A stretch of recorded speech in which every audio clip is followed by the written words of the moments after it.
this incredibly decadent, beautiful ice cream. You could pick your sauces and your toppings, etc.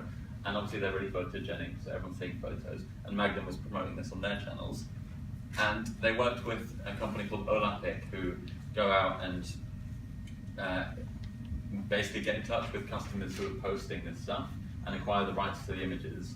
And then Magnum were then posting these images from the brand, and they had the rights to them.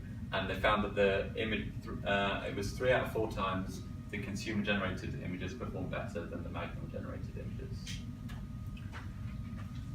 So I think, yeah, another way where we can, UGC is an interesting one, because I think it was massive about 7 or 8 years ago, and then it tailed off because it seemed a bit cheap.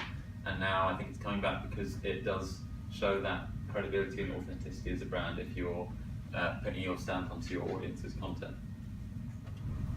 Yeah, consider better curation of existing content before diving into bespoke content creation. Quite wordy. A lot of what we did, not all of what we did, but a lot of what we did at IWC was around curation and of getting the right content to the right people, rather than trying to create individualized content experiences.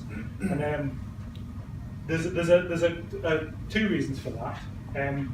The first reason is scale. It's much easier to scale if you're doing, individualized content requires an awful lot of resource. And the second is, what we were looking to do was to fit as seamlessly as possible into the existing BBC structures. The BBC is brilliant at generating tons and tons of content, hours and hours of content every day. We didn't need, if we could put a better content discovery layer, a better way of finding that content on top of that, you don't actually have to intervene too much into the day-to-day business of the organisation. So we felt as a change project, which is what we were, that actually it was going to be much easier for us to look at how the curation experience works before doing the bespoke content creation.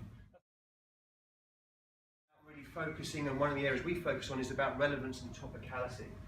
And rather than, in Kim's example, where you're trying to disrupt the audience's journey, disrupt what they're looking at and try and really grab their attention and to say, look at me, it's about trying to live in your audience's world. Try to understand what topics and themes are interesting to them. What are they talking about? How can I be part of that conversation? How can I add value to it and get involved? And I think it goes back to a few of the points actually that Sean was making earlier. I think in terms of being native and about how by being native and part of that conversation you can increase your relevance, increase your connection with that audience. And I think also, from my point of view, relevance and topicality can do a really good job in terms of how brands connect with their audiences.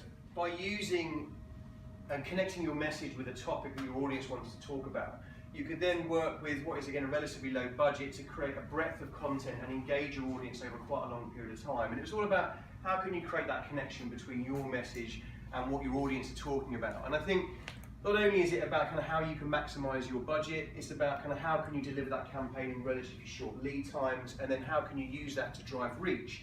And ultimately for this campaign it was about click-through. So how could we make sure that we not only reach the audience but we got them to then react to it and then find out more information. I really liked your strategy around tailoring content for brands around a news narrative or a particular story that is out there in the kind of the online conversation. So for instance the Wimbledon Cats alongside Wimbledon with the Chucky Balls.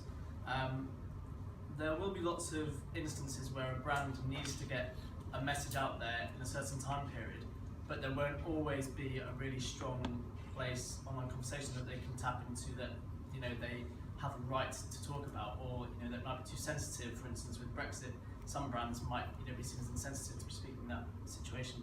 How would you advise you go about taking that conversation, making it relevant when those challenges arise? It is a tricky one, because I think working out what are the right topics to get involved in and which ones can you leverage as a brand, I think it's a very fine line, and there are places in certain types of conversations that you shouldn't get involved in, and we have a number of rules that we set out with certain clients where we say, for example, there's a list of 10 areas that we just wouldn't touch because the brand doesn't feel comfortable, and often it involves politics. There's a natural one that people want to avoid because it can be quite divisive, and there might be other areas they don't want to touch. And I think it's interesting when Risham mentioned BP earlier. A brand of that type will often have a whole number of areas it doesn't want to talk about too much because of the backlash that they'll then receive, so they can't be seen to be too worthy. So I think it's probably, from a strategic point of view, it's pre-planning out what are the areas we want to be involved in, and then almost having a set of rules that you can then apply to any given situation to work out whether, okay, this is a good one to go on or this is not a good one to go on. And I think it's a little bit of test and learn. I don't think you can ever get it right first time, but I think as long as you as a team are putting in place a good kind of planning structure, then I think it massively helps that business.